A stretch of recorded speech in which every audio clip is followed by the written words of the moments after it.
anything. KHB31's public warning system. During potentially dangerous weather situations, specially built receivers can be automatically activated by the signal to warn of the impending hazard. Tests of the signal and receiver performance are normally conducted between the hours of 11 and noon each Wednesday. If there is a threat of severe weather, the test will be postponed to the following Wednesday.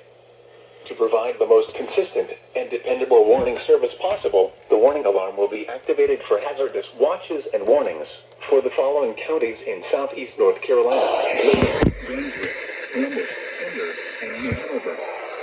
This has been a test of the NOAA Weather Radio public warning alarm system. We now return you to the normal program schedule.